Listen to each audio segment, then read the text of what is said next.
Welcome everybody. Thanks for coming along today. Allow me to introduce myself. My name is Ciara Crossan. I'm the founder and CEO of WeddingDates, a Cork-based business, proud Cork-based business for the last 13 years. You can feel free to connect with me or WeddingDates on all the social media platforms.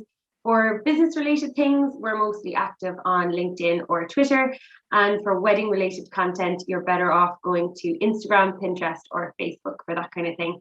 I'd like today to be pretty interactive, so please feel free to pop any questions or comments in the chat box as we go along, or after the presentation. Of course, you can unmute yourself and ask questions in person, and we can have a little conversation.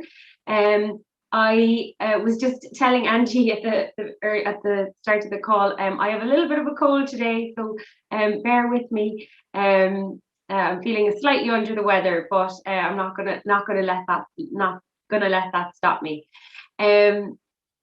So we all know what happened in March 2020. Obviously, when COVID hit, it affected everyone across the world and at all different industries, but in a lot of different ways.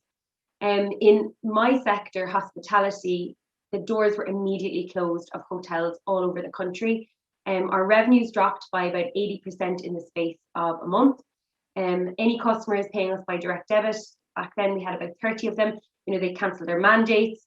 Most of our customers, however, would be invoiced for, upfront for a whole year. For those hotels, typically, if anyone knows the hotel industry, it can take, 60 to 90 days, for a hotel to pay. So back in March 2020, we had 120k in debtors on our balance sheet. And, honestly, we thought we were going to have to write it off as bad debt. Everyone was sent to work from home remotely, immediately. And we had no sense of, how that was actually going to work for the team. We were also forced to make some layoffs. We had some new hires actually that were only in the door a matter of weeks. And also our sales manager in the UK, she was put on furlough.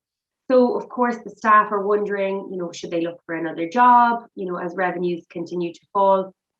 And we knew that basically we were going to run out of cash in a matter of months. It was that severe, that critical.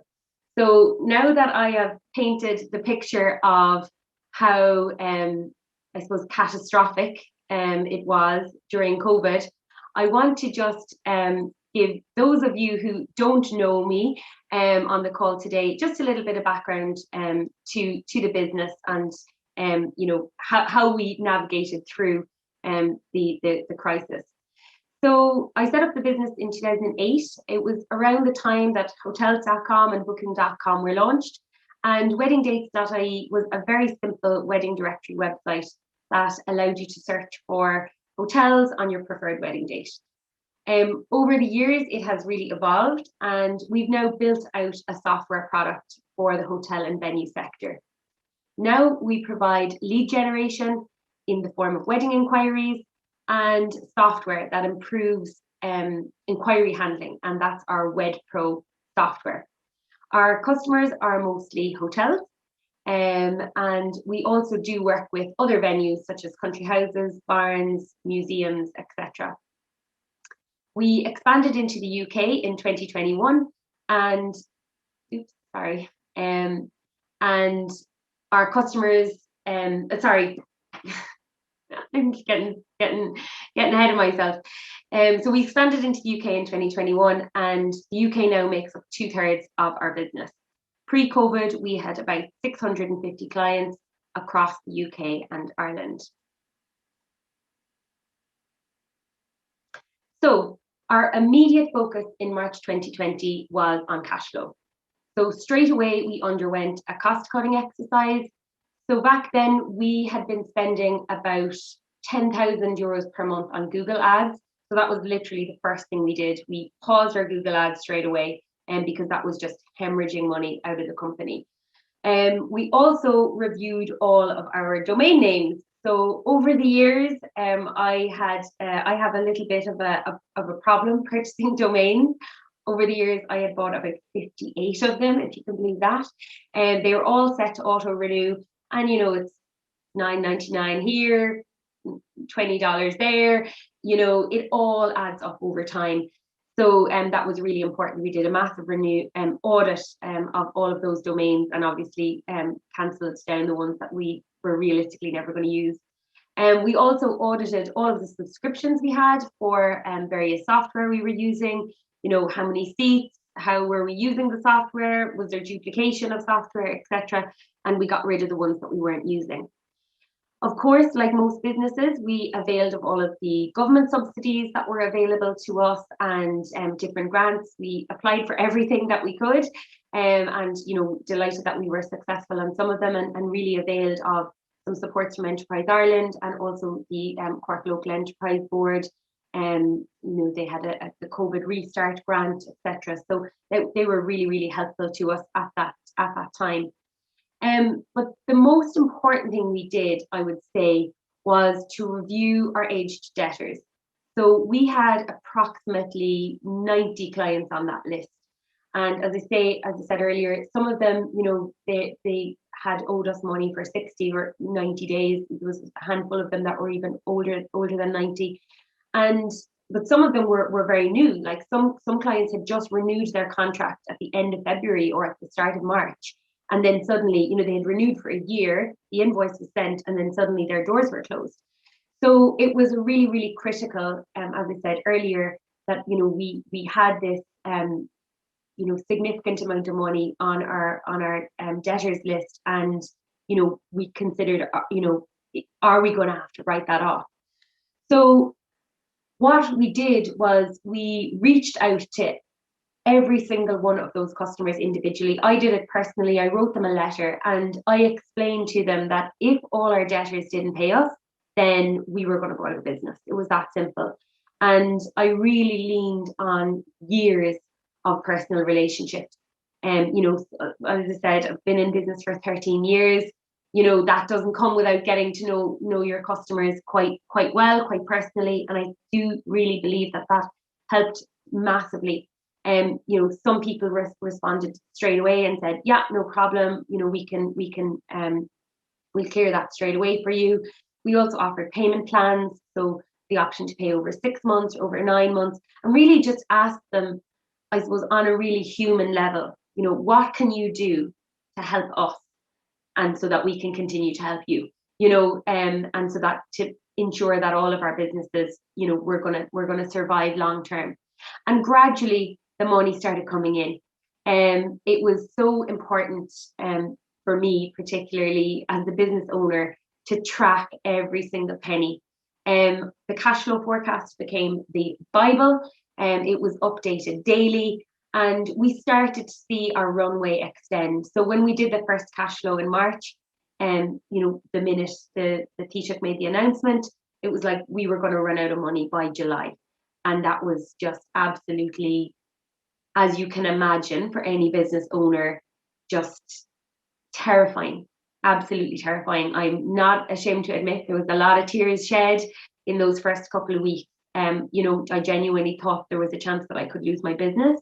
But as we started putting those arrangements in place with our debtors, as we started cutting our costs, as we started to see the benefits of some of those grants coming in, the wage subsidy scheme, etc., slowly that runway starts to extend. Okay, we might get out to August. Okay, we're good till October. We're good till the end of the year.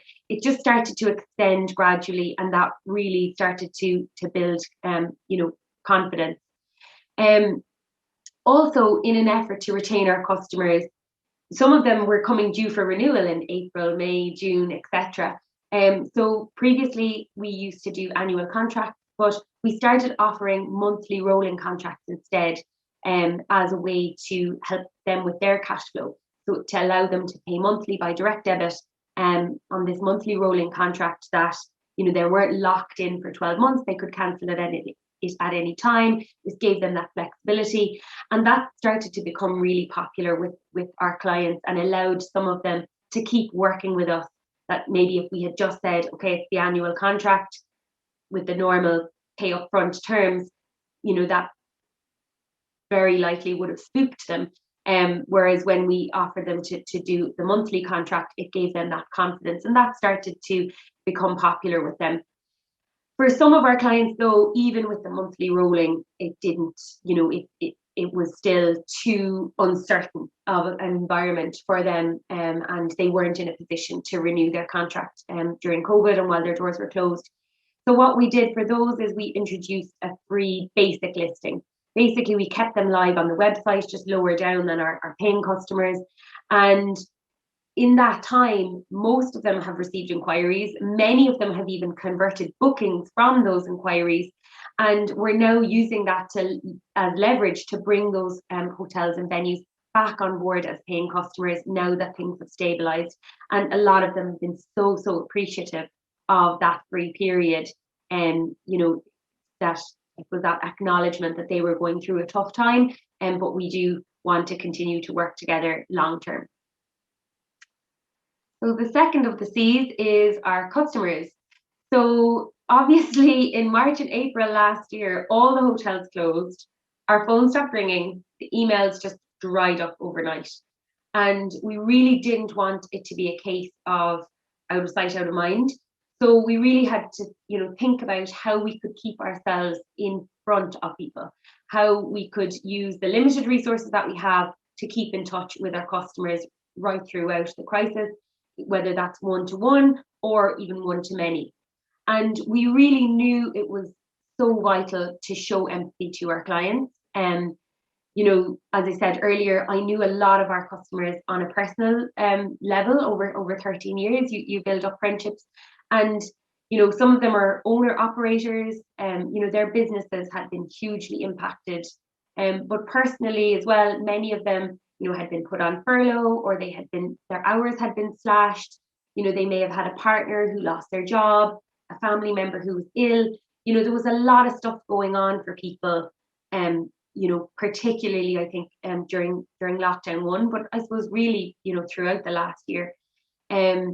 So we just really felt it was so important to bring the humanity in every single conversation with a client or indeed a prospect.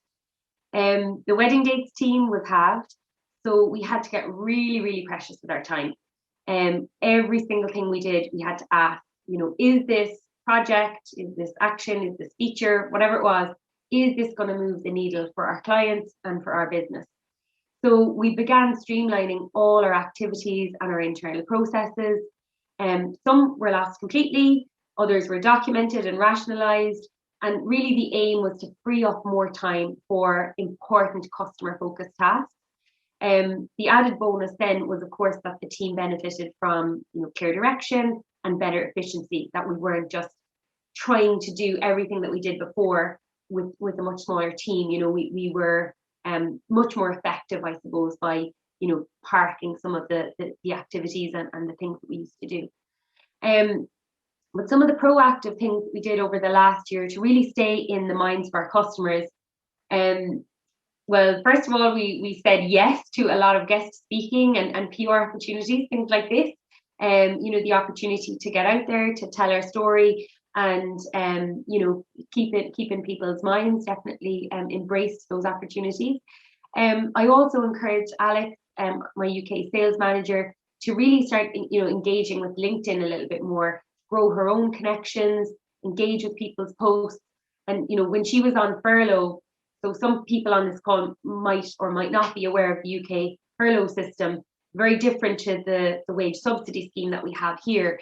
In the UK, when people are on furlough, a percentage of their wages was paid, but they weren't allowed work. They weren't allowed do any, my sales manager, she wasn't allowed contact customers or do proactive sales work. But she was allowed, do things to keep in touch and, do some upskilling and training. So that was a good opportunity for her while she was on furlough to build that LinkedIn a lot more.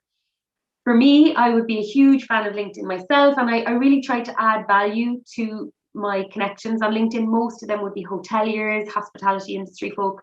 So I would share articles that I thought would be interesting to them from all sorts of places, not just wedding date stuff, but from all sorts of places. We also ran what we called our Restart the Recovery series of emails, and we sent them to our clients over a 4-month period, where we gave useful tips and tricks on how to communicate with couples, stay active, and in their couples' minds as well. We also produced 2 industry reports. So we did a COVID report in June 2020 and our annual wedding industry report just in February 2021. And these reports were based on surveys with over 2,500 engaged couples. The data that we got from those detailed surveys formed the basis of those 2 reports. They were 35-page reports each. And we know those reports have been invaluable to the industry at large, but also, of course, to our clients. They were picked up by the media. They were used in some news reports, some of the statistics as well. So very useful, but also a great way for us to, stay relevant and stay, continuing to add value for our clients.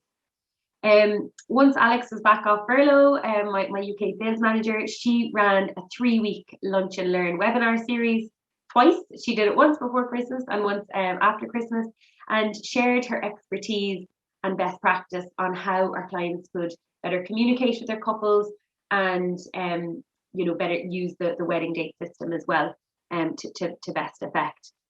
We also shared our clients' social media posts to give them a boost. All of that was unpaid. We used to charge for that kind of amplification, but we started doing it unpaid, just to shine a light on our clients where we could, and give them a boost.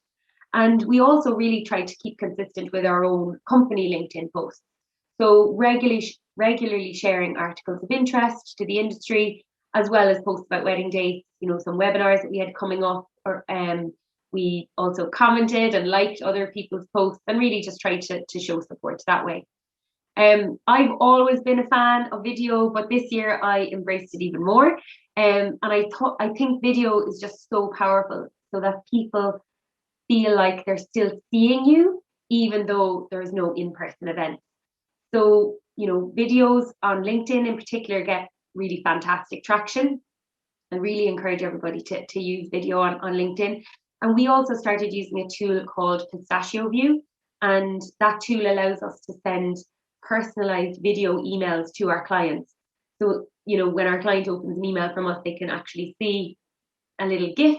And when they click on it, it's us talking to them. So, using their name, instead of typing out a long email, talking the contents of the email to them, basically. So just building that rapport, building that connection, so that they can, really sense that we're there to support them, I suppose, and that they feel our presence. And also, even with the efficiencies, it's actually quicker to talk than type. So we actually found it was a kind of a time-saving tool for us as well as being super personal. One of the massive things then that we did really around our customers and catering to them more than the keeping in touch and being proactive on social media was last summer during the downtime, we undertook a deep dive customer discovery project. So, up until then, I mentioned earlier, I know my customers really well, or thought I knew them really well and would have spent a lot of time talking to them. We'd grown the business obviously over the last 12, 13 years, but we hadn't done much in terms of statistically measuring what clients valued or what they didn't. So this was a really great exercise to do that. We actually conducted 28 one-hour interviews with subsets of our clients. So we picked clients that are super active, that use the system every day, people that hardly ever log in. We picked people that were involved in groups and also individual venues, obviously in the UK and in Ireland as well. We took a really broad cross-section, and those interviews really confirmed some of what we thought we knew, but also gave us really fresh insights into the pain points that those customers were having. And those interviews and the analysis and that we've done since then has really formed the basis for our future development roadmap as we continue to innovate and look at how we're going to keep evolving wedding dates way beyond COVID. And it's going to really help us, well, once it's developed, it's going to really help us better serve the needs of our sweet spot customers. And lastly, when it comes to our customers, we set up a trust circle. So I knew from my network of female business owners, we have it's almost like a support group, I suppose, that I needed them. I relied on regular check-in calls with them, particularly at the beginning of COVID, as a sounding board for various issues, and even just to feel that I wasn't alone as a business owner. And those networks were really vitally important to me. And I started to think, God, maybe some of my hotelier colleagues are feeling like this. Maybe they're feeling alone, or wondering how they could be doing more, or just getting that connection, I suppose. So the Trust Circle was formed, and it is a group of 6 of our valued clients from across Ireland and the UK. Scrolled too fast there.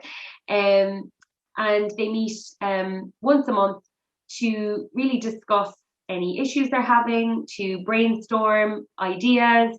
It's a cross-section of Ireland and the UK clients, and they really love it. And we kind of piloted it for a 6-month period, and at the end of the 6 months we gave them the option to leave the group or wind it up or to keep going, and they all opted to keep it going. So it just really proved to me that they really do value us holding that space for them and being connected to other hoteliers that they didn't know beforehand, that they may not usually get the opportunity to talk to, and really get that support and get those ideas. And then the third C is, of course, colleagues. So just talking about the team. I mentioned earlier that the Wedding Dates team shrank in size down to 5 people when COVID hit. Of course, there was significant uncertainty within the team, and understandably a lot of anxiety about the future of the business and their job security, for the remaining 5 team members. As we moved to full remote working, it was really important for me, I think, was consistency and stability. We had to implement proper structure around meetings. When we were all in the office together, it was a lot more ad hoc. We could just walk into each other's offices, say, oh, let's have a breakout, trash out ideas.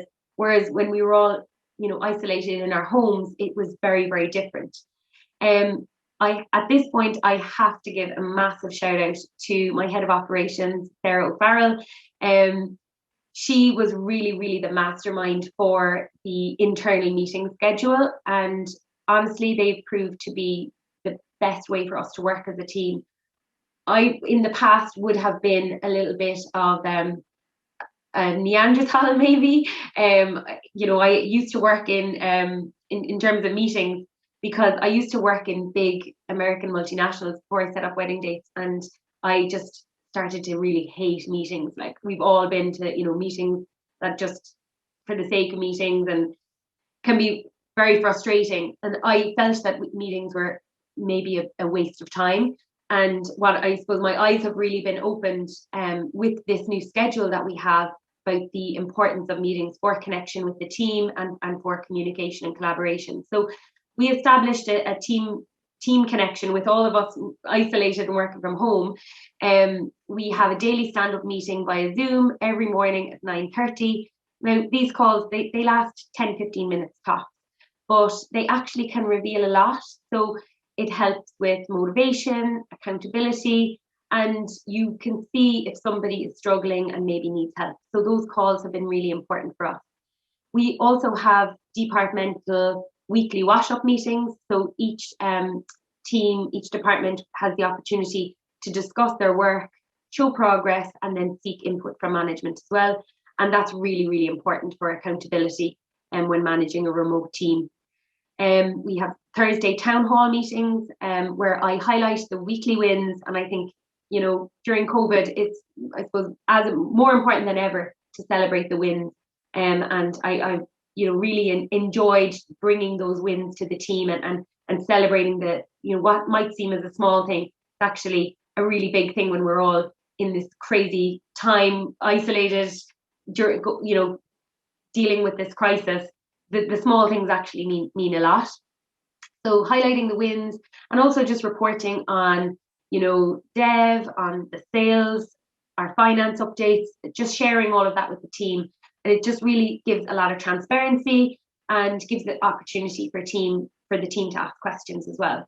And then we have a monthly heartbeat meetings where management presents a review on the previous month and shares strategic updates as well. So it probably sounds like there's a lot of meetings, and to be fair, it's a much more than we ever had before COVID. But I think the structure has massively helped us keep in touch with each other, keep accountable, and give people that sense that they know what's going on and they're being heard. Each team member also has a monthly one-on-one with their manager, and those one-on-ones are less about their tasks and their job, and it's more really about a safe space to bring ideas, concerns, discuss their future goals, opportunities, and that's really important to have that space for each team member. And then we have virtual coffees with a different team member each week, just to have a little bit of a social element. We are a really small team. It's some bigger companies. My brother works in a big company where they have had cocktail nights and stuff like that. When there's only a small team, some of those kind of forced fun things can fall a little bit flat. So for us, the one-on-one virtual coffees are just a really nice way to chat to a colleague, not about work, but just to have a little social element as well. And I think particularly for our UK sales manager, Alex, she's always worked remotely. COVID has been almost a godsend for her in terms of working, because she's never felt more connected to the rest of the team as she does now, because we're all in the same boat as she was. She would have felt previously that she might have been missing out on things that were happening in the office, whereas now we all have the same meeting structure and everything is remote. In WeddingDates, we don't send internal emails at all. Another kind of hang up probably from my multinational days is, death by email. So we don't send internal emails. We use Teamwork Chat instead, which is a tool very similar to Slack. I'm sure some of you are familiar with that. And it just means we can communicate really quickly, like instantly, with one or more team members, and we have different channels for the different teams. We even have a water cooler channel where we have non-work related chat. And in Teamwork Chat, we share, resources with each other around working from home, some playlists, book, TV recommendations, that kind of thing. It can be really, a nice place to do that as well.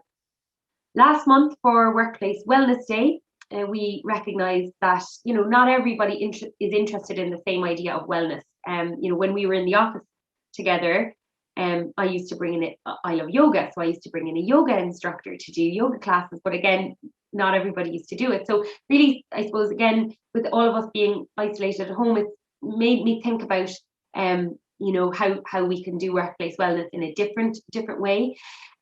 So instead of trying to do some activity that wouldn't be, enjoyable to everybody, we're offering a cash rebate to all staff members for any health or fitness or wellness activity that they want to do, this year, and supporting them financially in taking care of their wellness.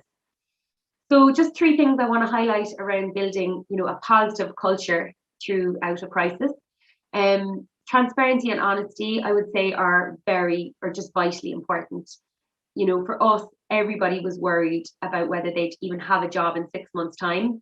I honestly shared earlier, even I was worried, could I lose the business, when COVID hit and all our clients' doors closed.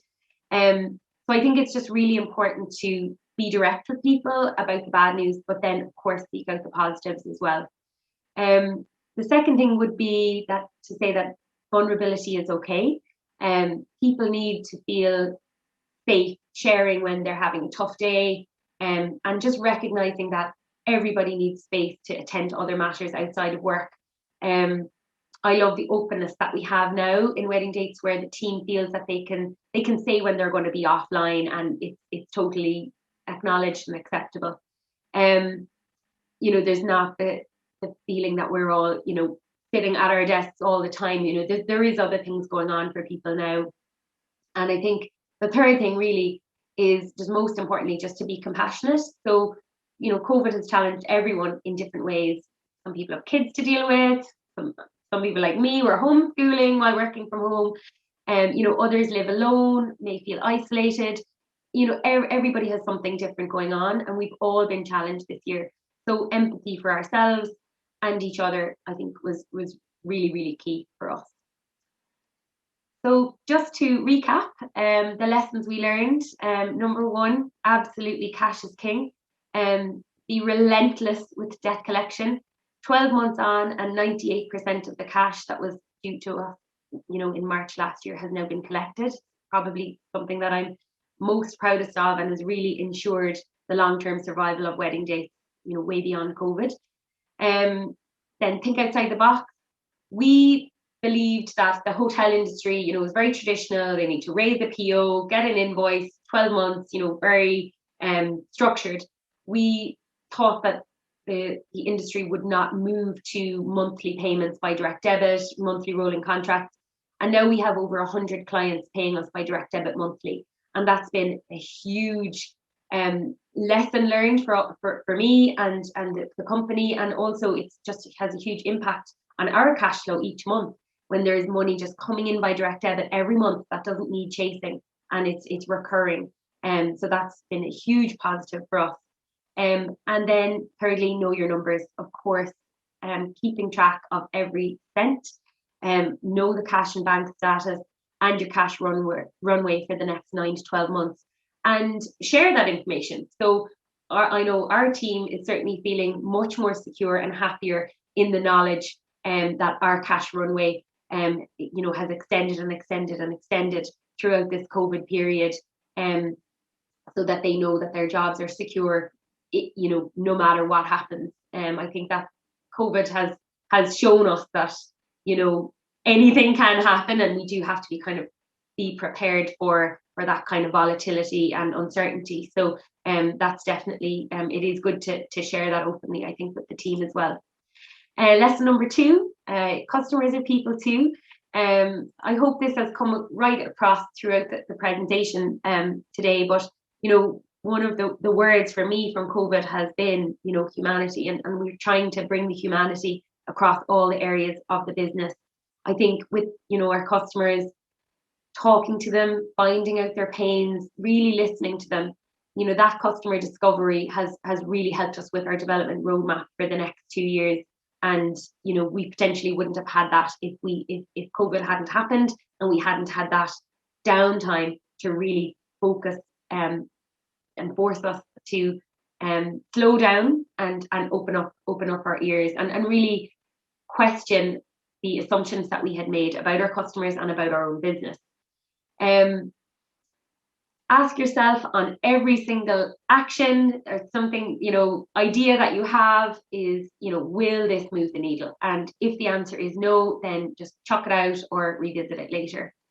And thirdly, again, with the customers, just to know the numbers as well, measure everything with the customers and have systems in place to ensure that we do something with those metrics. And that's something that's definitely become much more crystallized for us with COVID. And then the third lesson is to care for our colleagues. So in times of crisis, I think you have to over communicate instead of under communicate. Structured meetings are vital for us to keep in touch, set expectations, and just maintain our team camaraderie, as well as the accountability. The meetings are in the calendar, they have agendas, we keep type up minutes afterwards, we keep time. Everybody knows what to expect, because Zoom fatigue, as we all know, is real, and people don't want things that are just lagging on, meetings that are going nowhere. I definitely didn't want that culture to creep into Wedding Dates. Trust is paramount. In my experience, I have to say productivity has increased, not decreased, since working from home. I know my team is working hard, and they know that I trust them to get their work done, even if that means catching up in the evening, if they prioritize something else during the day, maybe with homeschooling or an appointment or whatever it might be. There's that trust is there on both sides. And then finally, bring the humanity again, talking to colleagues, really listening to them, and showing that empathy for the challenges that they might be going through, both in their role, but also in their personal lives outside of work. And this crisis has challenged us all in so many ways, and I think it's just really vital that we do bring that humanity and show people that we care. And that's it from me. Thank you so much for listening. I hope you gleaned some interesting takeaways from my presentation today, and you bore with me through my little head cold. So thank you for that. And I hope you have a great rest of your day.